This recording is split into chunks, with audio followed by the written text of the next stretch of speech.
출애굽 때에 하필이면 왜 홍해로 인도하셨을까? 오늘 이거 우리 한번 같이 고민을 해보기를 원합니다. 홍해로 인도하신 분은 누구요? 하나님이셨습니다. 자, 출애굽기 13장 18절에 하나님이 홍해로 인도하셨다, 그렇게 말씀하고 있어요.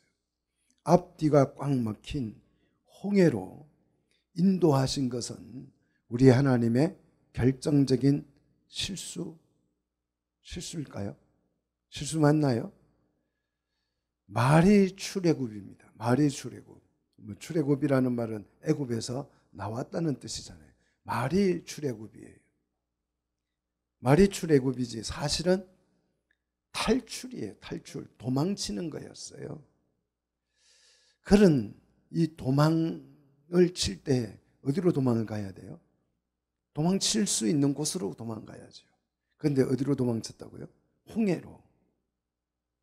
바로 왕은 곧바로 이스라엘 자손들을 추격해 왔습니다. 이스라엘이 추격해 올 때에 홍해로 도망을 쳤습니다.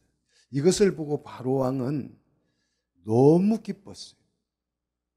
너무 기뻤습니다. 왜? 그들이 더 이상 도망치지 못할 곳으로 갔기 때문에. 그래서요, 출애굽기 14장 3절에 보시면 그들은 광야에 갇혔다, 그렇게 표현했어요. 광야에 갇혔다. 도간에 든 쥐다, 이 말이죠. 이런 바로 왕의 이 기쁨, 이스라엘이 광야에 갇힌 것을 보고 바로 왕이 기뻐하는 이 기쁨은 이스라엘 자손에게는 뭐가 돼요? 절망이 되는 거죠. 두려움이 되는 거죠. 실패가 되는 거죠. 하나님은 왜 앞뒤가 꽉 막힌 홍해로 인도하셨을까? 왜 그랬을 것 같아요? 바로 왕을 기쁘게 해주려고, 맞습니까? 이 홍해로 도망치는 이스라엘 자손을 보고 기뻐한 사람은 누구예요? 바로 왕이에요. 와, 잘 됐다. 자, 왜 하나님께서 홍해로 이스라엘 자손을 인도하셨는지를 알려면 이 홍해가 뭔지를 먼저 알아야 돼요. 홍해가 뭐길래 홍해로 인도하셨나? 홍해가 뭡니까? 홍해는 바다지요. 아니, 홍해가 바다지 뭐 홍해가 산입니까? 네. 홍해는 바다입니다. 그런데 왜 홍해입니까? 우리는 동쪽에 있다고 해서 동해, 서쪽에 있다고 해서 서해, 남쪽에 있다고 해서 남해, 이렇게 불러요. 그런데 왜 홍해가 홍해냐, 이 말이에요. 홍해라고 하는 말은, 이 홍자는 한자로 보면 붉을 홍자입니다. 붉은 바다라는 뜻이죠. 왜 홍해를 붉은 바다라고 불렀을까? 여러 가지 설이 있습니다. 첫째는 물이 이제 쫙, 바다는 밀물과 썰물이 있잖아요. 썰물 때에 그 홍해에는 저는 안 가봐서 잘 모르겠지만 산호초가 많이 있대요. 그래서 물이 쫙 빠지면 그 산호초가 붉게 빛이 나서 바다가 붉게 보여서 홍해라고 했다고 주장하는 사람도 있고요. 어떤 사람은 아라비아 반도와 페르시아만까지 걸쳐진 그 산맥이 홍해 바다에 이렇게 비쳐서 붉게 보여서 홍해다, 이렇게 부르는 사람도 있다고 그래요. 또 어떤 설은요, 티르기에를 중심으로 해서 티르기의 북쪽 바다를 흑해라고 부르죠. 흑해. 그리고 서쪽 바다 지중해를 그들은 백해라고 부릅니다. 하얀 바다. 뒤쪽은 검은 바다, 흑해라고 부르고, 남쪽 바다를 홍해라고, 이렇게 색으로 바다를 표현했다는 것이. 자, 홍해에 대한 여러 가지 다양한 설들이 있지만 성경에서 홍해는 갈대 또는 이 골풀 바다라고 그렇게 불렀습니다. 갈대나 골풀이나 이 파피루스가 그 바닷가 섭지에 많이 자란다고 그래요. 그래서 갈대가 바닷가에 많이 자라서 그 바다를 이스라엘 사람들은 골풀바다, 갈대바다라고 불렀다는 것입니다.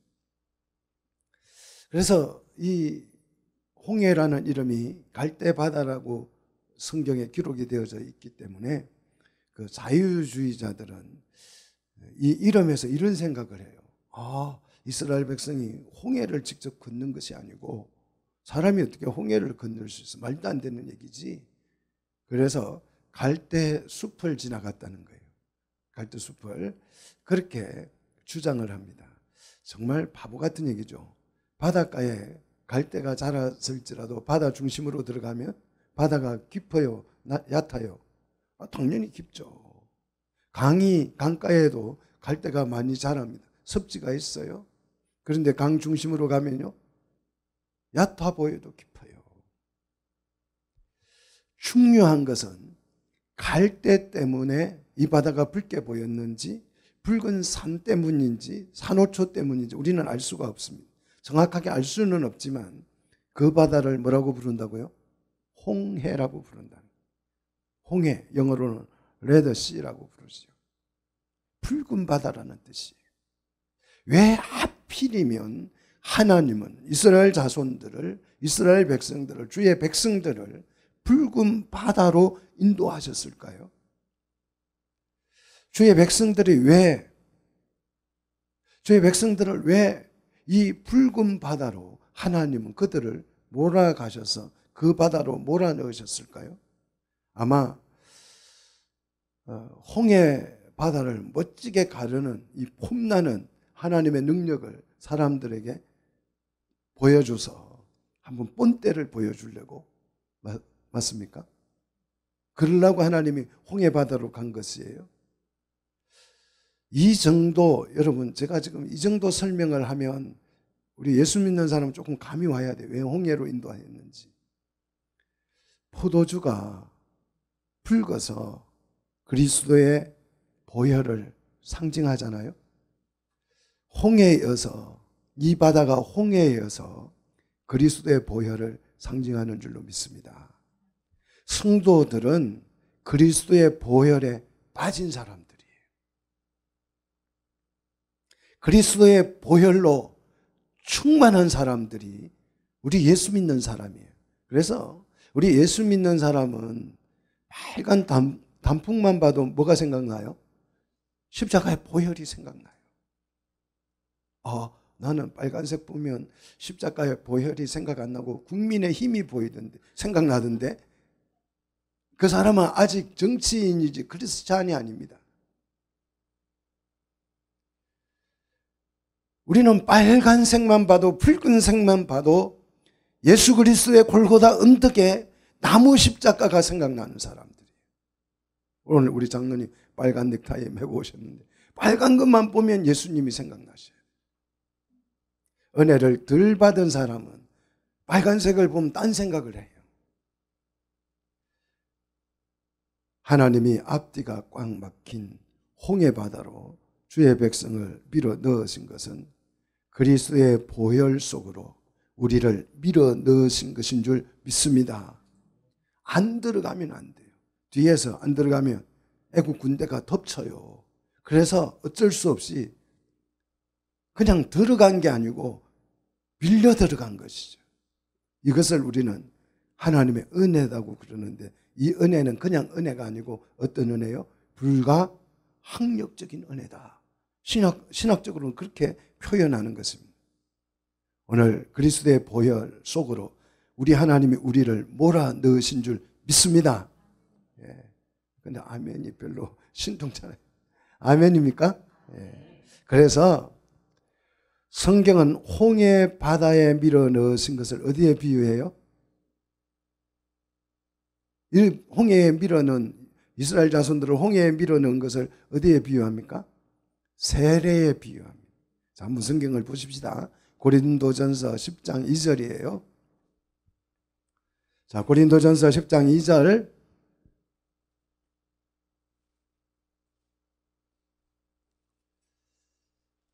자, 같이 한번 읽겠습니다. 모세에게 속하여 다 구름과 바다에서 뭘 받고요? 세례를 어디서 세례 받았다고요? 구름과 바다에서. 자, 여기서 구름은 구름 기둥을 의미하고 바다는 홍해를 의미하는 것입니다. 자, 홍해 속으로 이스라엘 자손만 들어갔습니까?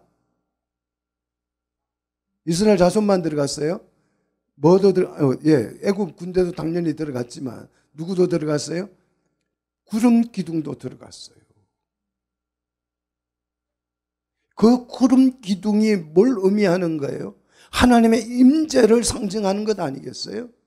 하나님이 내가 너희와 함께 있다는 뜻이잖아요. 이스라엘 자손만 바다로 뛰어든 것이 아니고 구름 기둥도 뛰어들어갔어. 다시 말해서 예수 그리스도 그들과 함께 홍해 바다에 잠긴 것이에요. 주의 백성들을 붉은 바다 속에 홍해 속으로 밀어넣으신 것은 바로 세례를 의미하는 거예요. 세례라고 하는 것이 뭐냐?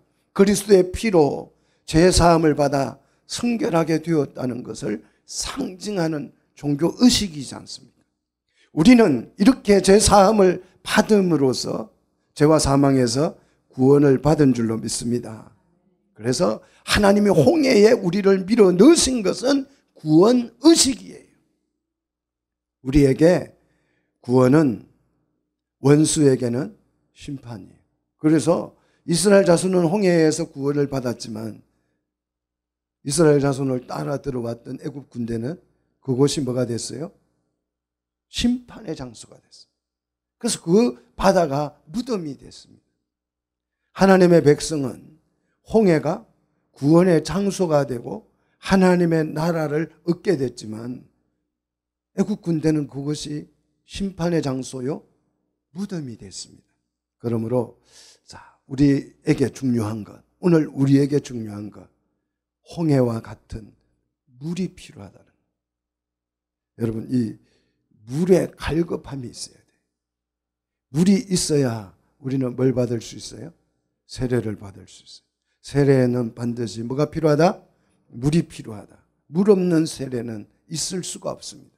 그래서요, 요한복음 3장 23절에 보면 요한이 세례를 주는데 어디서 주느냐 그러면 에논에서 준다 그래요. 에논에서 왜 세례를 줬을까? 예루살렘도 있고 베델도 있고 갈릴리도 다양한 장소가 있는데 왜 요한은 에논에서 세례를 베풀었을까? 그 이유가 굉장히 단순해요. 뭡니까? 거기에 뭐가 많아서? 물이 많아서. 물이 많아서 에논에서 세례를 줬다는 거예요. 다른 이유가 아니에요. 교통편이 편리해서 시설이 좋아서 아닙니다. 그냥 물이 많아서. 이 말은 무슨 말이에요? 물이 그만큼 세례에 있어서 중요하다는 뜻입니다. 광야에는요, 우리가 알다시피 물이 있어요, 없어요? 물이 없어요. 그러면 물 없는 이 광야에 나온 이스라엘 자손들은, 이스라엘 백성들은 어떻게 세례를 받았을까? 오늘 말씀대로 고린도전서 10장 2절 말씀대로 구름 기둥으로. 구름 기둥도 뭐예요? 수증기잖아요. 구름 기둥으로. 물이 없으면 구름으로라도 우리는 뭘 받아야 돼요? 세례를 받아야 한다는 거예요. 성도들은 이렇게 어떻게 해서라도 세례를 받아야 합니다. 세례란 이 말은 무슨 말입니까? 물이 없으면 구름으로라도 세례를 받아야 한다는 이 의미가 무슨 뜻이에요? 세례가 우리에게 필수적이다는 뜻이에요. 그러면 우리는 반드시 세례를 받아야 합니까? 우리 반드시 세례를 받아야 합니까?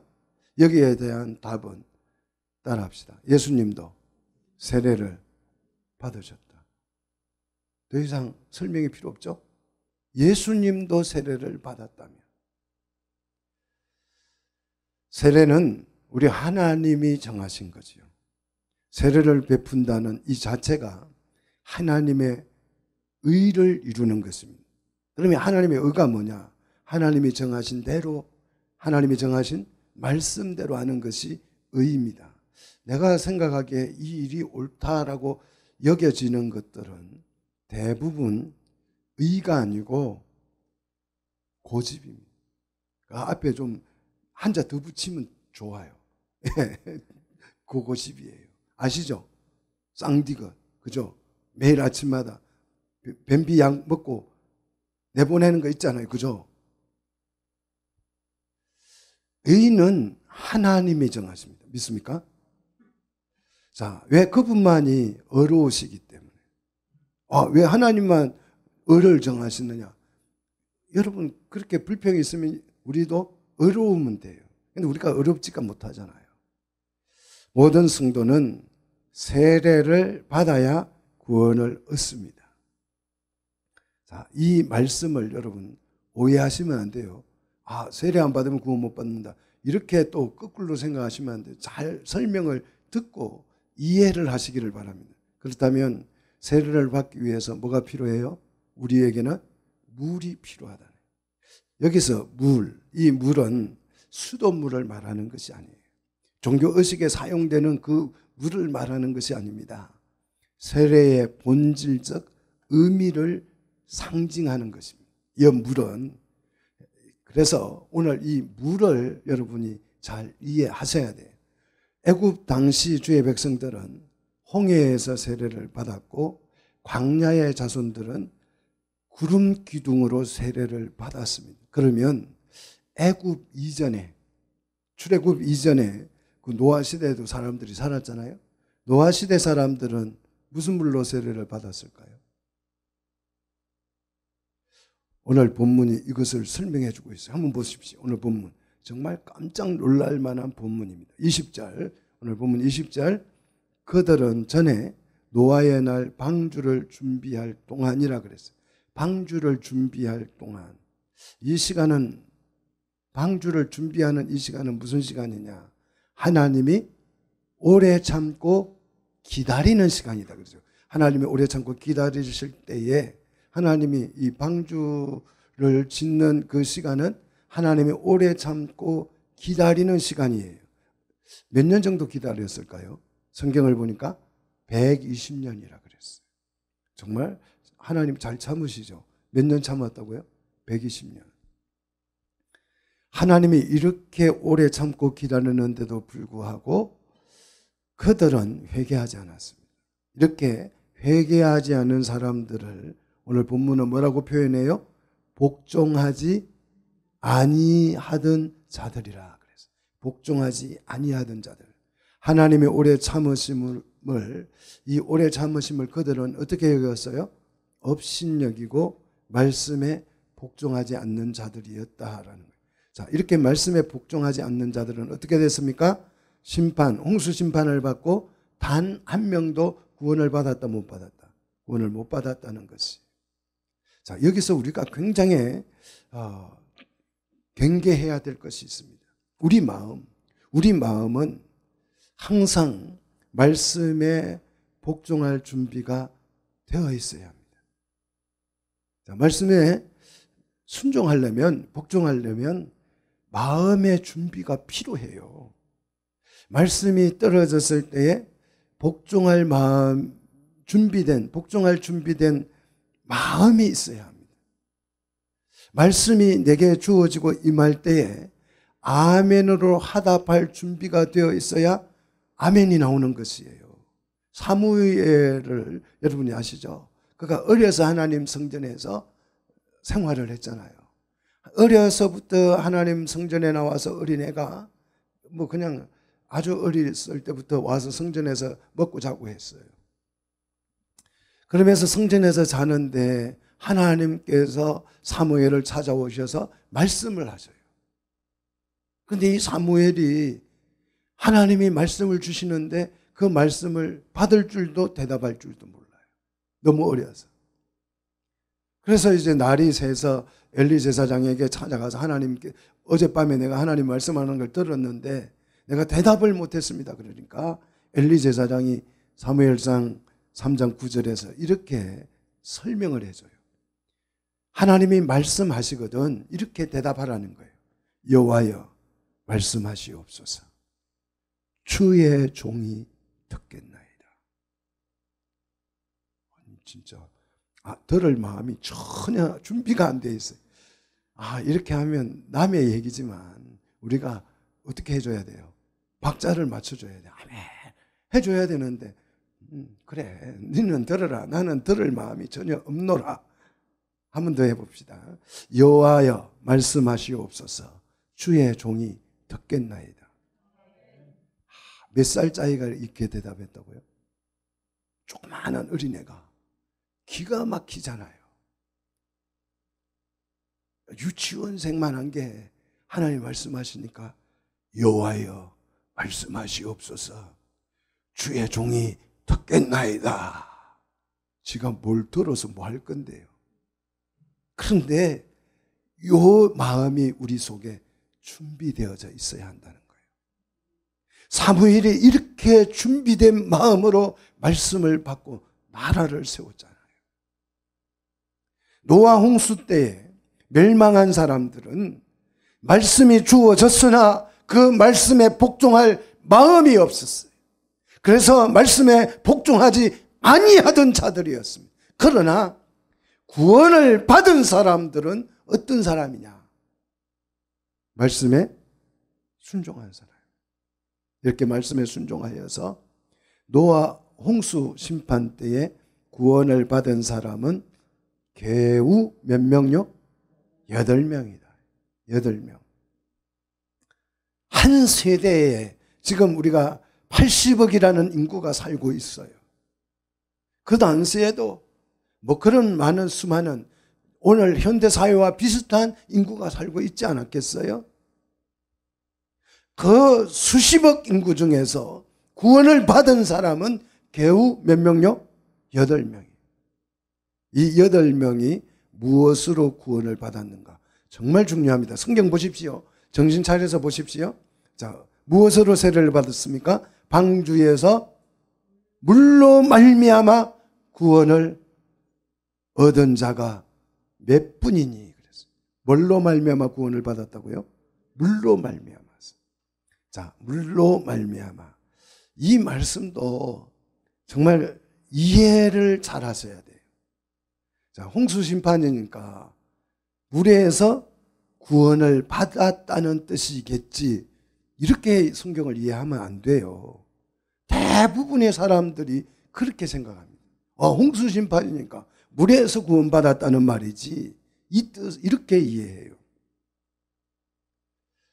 우리는 말씀을 어떻게 읽어야 돼요? 성경을 여러분 어떻게 읽어야 돼요? 자세히. 성경을 어떻게 여러분 읽습니까? 수능생이 시험 준비하는 것처럼 그렇게 읽을 마음이 없어 보여요. 성경은 자세히, 꼼꼼하게 시험 공부하는 것처럼 읽어야 될 줄로 믿습니다. 자, 오늘 말씀을 한번 보십시오. 물에서 구원을 받았다고 말씀하고 있습니까? 아니에요. 물로 말미암아예요. 물로 말미암아. 물로 말미암아라는 말은 물을 통해서 그 뜻입니다.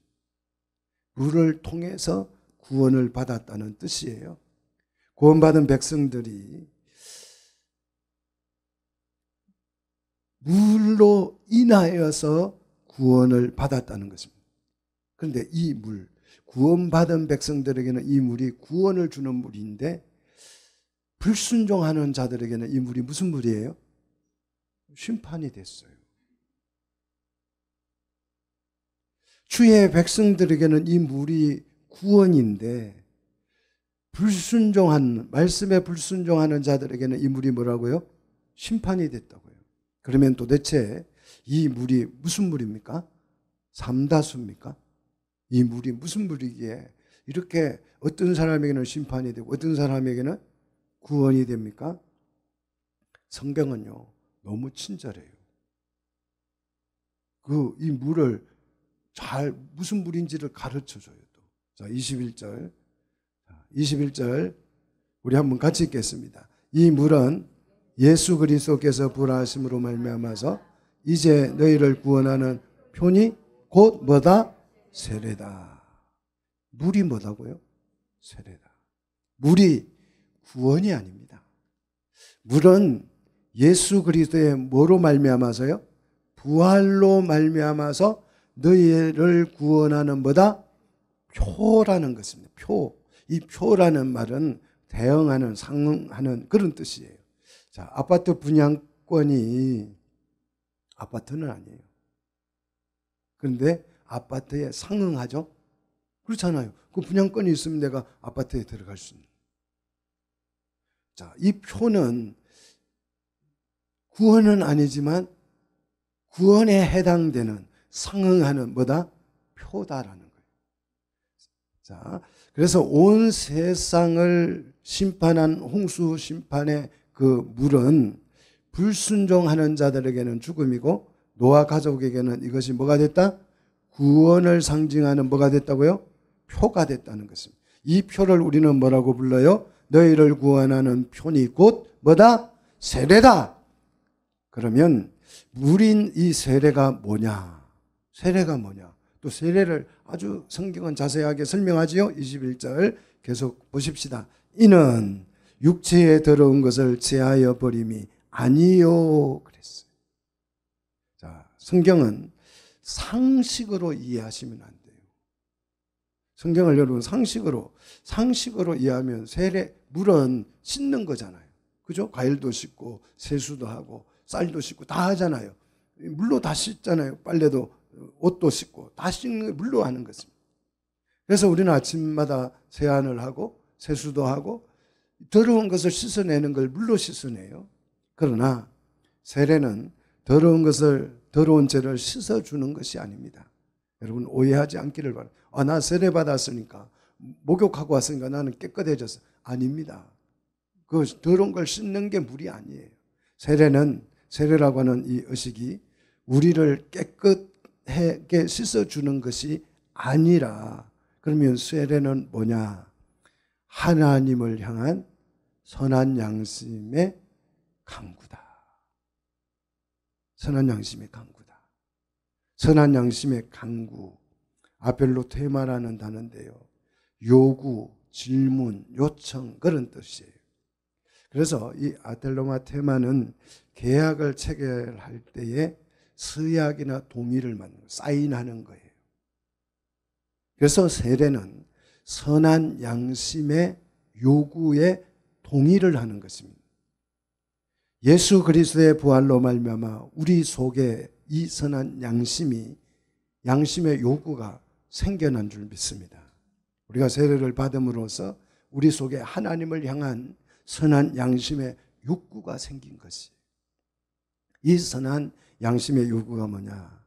전혀 희망 없이 살던 우리에게 뭐가 생겼어요? 부활의 소망이 생겼어요. 부활의 소망. 정말 나이 들어갈수록 여러분 한계를 자꾸 경험하잖아요.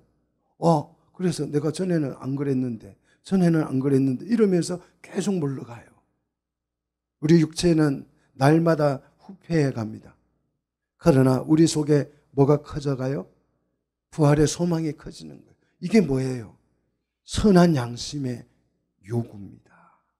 예수님의 부활은 우리에게 엄청난 소망을 주셨어요.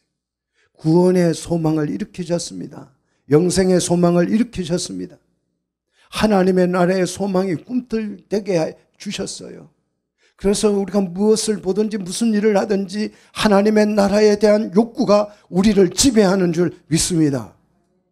노아 홍수 때에 세상이 물로 뒤덮일 때에 예수 그리스도의 부활로 인해서 이 물이 우리에게 심판이 아니라 구원의 표가 된 것입니다. 세례가 된 것이에요. 얼마나 놀라운 은혜입니까? 그러므로 세례는 로마서 6장 3절에 이렇게 표현합니다. 자, 로마서 6장 3절. 자, 같이 한번 읽어보십시다. 로마서 6장 3절입니다.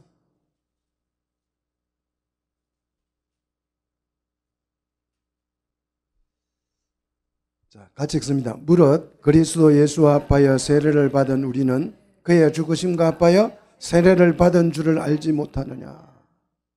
자, 예수와 합하여 세례를 받은 우리는 그의 죽으심과도 합하여서 우리가 세례를 받은 것이다. 그래서 주님이 구름 기둥과 함께 이스라엘 자손과 함께 어디로 들어갔다고요?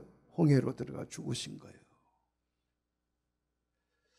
세례란 그리스도의 죽으심과 합하는 것입니다. 그리스도의 죽으심과 합하여 세례를 받았다고 하는 것은 무엇을 얻기 위해서요? 부활의 생명을 얻기 위해서. 그래서 로마서 4장 6장 4절, 자 6장 4절 계속해서 보십시다. 그러므로 우리가 그의 죽으심과 합하여 세례를 받음으로 그와 함께 어떻게 됐어요? 매장되었다, 장사되었다. 그리스도와 함께 죽어 매장된 것은 어떤 이유 때문에요? 이는 같이 읽습니다. 이는 아버지의 영광으로 말미암아 그리스도를 죽은 자 가운데서 살리심과 같이 우리로 또한 새 생명 가운데서 행하게 하려 함이라. 이게 목적이에요. 살게 하기 위해서, 새 생명 가운데에서 살게 하기 위해서 예수 그리스도의 부활하심은 우리에게 이 새 생명의 능력을 부어주신 줄로 믿습니다. 이 모든 과정을 우리는 무엇으로 성경이 설명한다고요? 바로 세례라는 의식으로 이걸 설명하고 있는 것이. 그래서 세례를 주는 물은 무엇을 상징합니까? 이 물이 뭘 상징해요? 자, 고린도전서 12장 13절. 자, 고린도전서 12장 13절. 이 물이 뭘 상징하는지 우리 같이 한번 보십시다. 세례를 주는 이 물이 뭘 상징하느냐? 고린도전서 12장 13절 같이 읽습니다. 우리가 유대인이나 헬라인이나 종이나 자유자나 다 한 성령으로 세례를 받아야 한 몸이 되었고 또 한 성령을 마시게 하였느니라. 한 성령으로 한 몸이 되었다는 거예요. 한 성령으로 한 몸이 됐다. 우리가 누가요? 유대인이나 헬라인이나 종이나 자유자나 할 것 없이 한 성령으로 한 몸이 됐다. 그래서 제가 아프면 여러분도 아프셔야 돼요. 여러분이 아프면 저도 아파야 돼요. 한 몸이니까. 제가 기쁘면 여러분도 기쁘셔야 돼요. 여러분이 기쁘면 저도 기뻐야 돼요. 이게 한 몸이에요. 그런데 좋은 일이 생겨서 막 기뻐하는데 내 배가 아프다. 이거는 한 몸이 아니다는 뜻이죠. 유대인이나 헬라인이나 종이나 자유자나 할 것 없이 다 한 성령으로 세례를 받아서 뭐가 됐다? 한 몸이 됐다. 이 한 몸을 우리가 다른 말로 표현하면 교회라고 표현하죠. 그러니까 우리가 교회가 된 거예요. 교회가 됐기 때문에 오늘 여기 모여서 교회가 하나님을 찬송하고 예배하는 줄로 믿습니다. 한 교회가 되게 한 이 한 성령을 어떻게 하셨다고요? 마셨느니라. 마셨다. 이 마셨다는 표현으로 보아서 성령을 어디에 비유하는 거예요? 물에 비유하는 거예요. 물을 마신다 그러잖아요. 성경이 좀 이해가 되시기를 축복합니다. 물은 성령 세례에 비유하는 것이. 물세례는 물세례가 중요한 것이 아니라 그 물세례를 통하여서 무슨 세례를 상징하는 거예요? 성령 세례를 상징하는 것입니다. 그래서 예수님이 물세례를 받으셨어요. 자, 이렇게 물세례를 받으니까 물세례를 받고 올라오니까 어떤 일이 일어났어요? 하늘이 열리더니 하늘에서 뭐가요? 비둘기 같은 성령이 임하였다. 그게 성령 세례예요.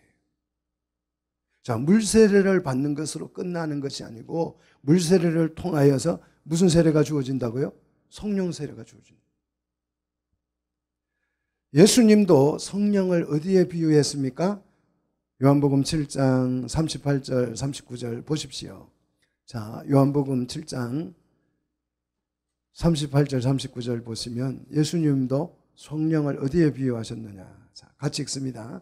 나를 믿는 자는 성경의 이름같이 그 배에서 생수의 강이 흘러나리라 하시니 이는 그를 믿는 자의 받을 뭘 가르쳤다고요? 성령을 가르쳐 말씀하신 것이라 그랬어요. 예수님이 부활하심으로 우리는 성령의 세례를 받은 줄 믿습니다. 그래서 한 교회가 된 거예요. 한 교회, 한 몸이 된 것입니다. 그래서 한 성령을 마심으로 우리가 같은 교회에 나와서 같은 교회가 되어서 한 몸 교회가 되어서 우리는 한 성령을 지금 같이 마시고 있는 거예요. 그래서 이 성령을 마심으로 우리 배에서 뭐가 솟아난다고요? 생수의 강이. 생수의 강이 뭡니까? 나를 살게 하는 강이잖아요. 나의 생명을 유지시켜주는 강물이 어디에서요? 내 속에서 나온다. 뭘 마심으로? 성령을 마심으로. 그게 우물가의 여인에게, 사마리아 우물가의 여인에게 주님이 약속하셨던 그거예요.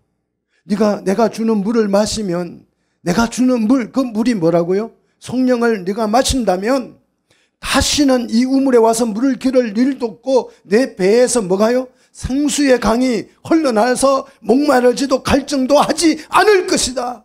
주님 그렇게 말씀하신 거예요. 오늘 하나님께서 우리에게 이 성령의 생수를 부어주시기를 축복합니다. 먹여주시기를 축복합니다. 그래서 내 속에 이 생수의 강물이 흘러나와서 더 이상 굶주림이나 갈증이나 슬픔이나 고통이 없기를 축복합니다. 나를 살게 하는 물이 내 속에서 솟아나기를 축복합니다. 이 체험을 못하니까 많은 성도들이 외부에서 이것을 공급받으려고 그래요. 내 속에서 성령이 들어와서 생수의 강이 흘러넘쳐서 나를 살게 해야 되는데 이 체험이 없다가 보니까 외부에 가서 여기저기 기웃기웃하면서 그냥 그 물조리개로 꽃밭에 물 주는 것처럼 그냥 물을 조금씩 주면 아이고 살만하다. 기도원에 가서 물 좀 주고 오면 아이고 살만하다. 부흥에 가서 살만하다. 이러고 돌아다니는 거예요. 오늘 주님이 한 성령을 마시게 한 줄 믿습니다. 여러분 이 성령을 마시기를 축복합니다. 그러면 내 속에서 물이 솟아난다고요. 그 갈증이 없어진다고요. 예수 그리스도의 부활하심으로 우리는 한 성령으로 세례를 받고 한 교회가 되었습니다. 한 성령을 마심으로 우리는 영생을 얻게 되었습니다. 여기에 대한 확신을 우리는 뭐로 한다고요? 물 세례를 통해서 바로 이거야. 이게 표야. 잘 가지고 있어 하면서 물 세례를 주는 것입니다. 이러한 모든 일이 다 예수 그리스도의 부활하심으로 우리에게 일어난 일인 줄 믿습니다. 그래야면 부활하신 그리스도는 현재 어떤 분이신가? 이 부활하신 분은 어떤 분이신가? 그게 이제 22절에 설명하고 있죠. 22절 같이 읽습니다. 그는 하늘에 오르사 하나님 우편에 계시니 천사들과 권세들과 능력들이 그에게 뭐한다? 복종한다.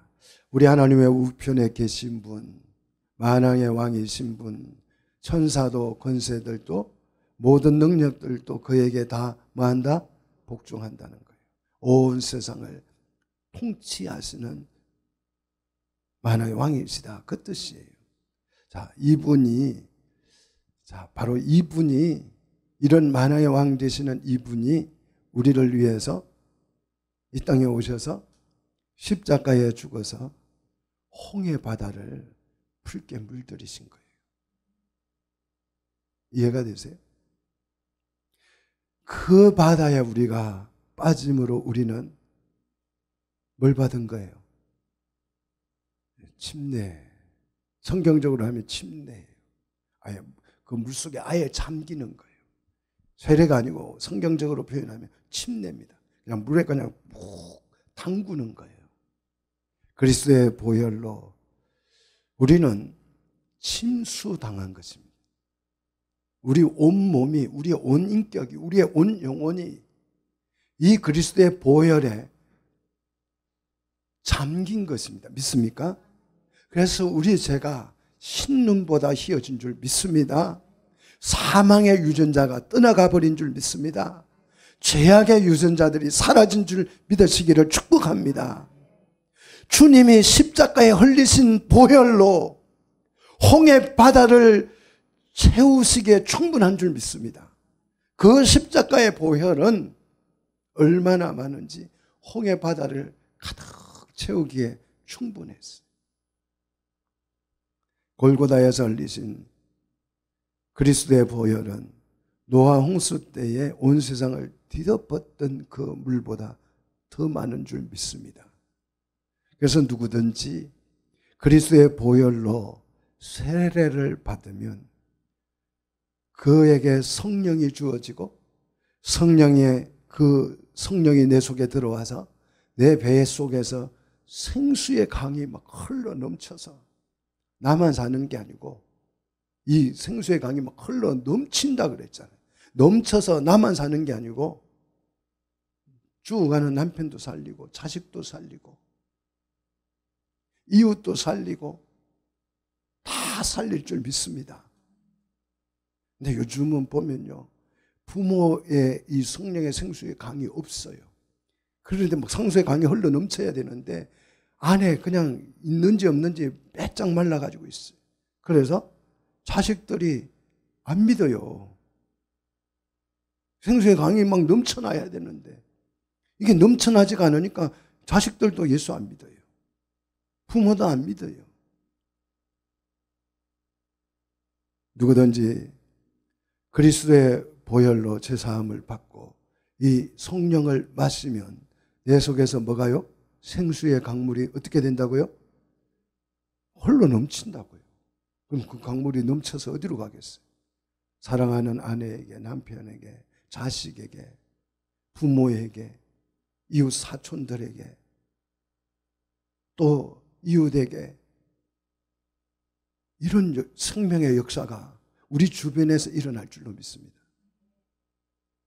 오늘 이 보혈을 사모하여서 우리가 이곳에 모여서 하나님을 예배하고 찬양하는 줄 믿습니다.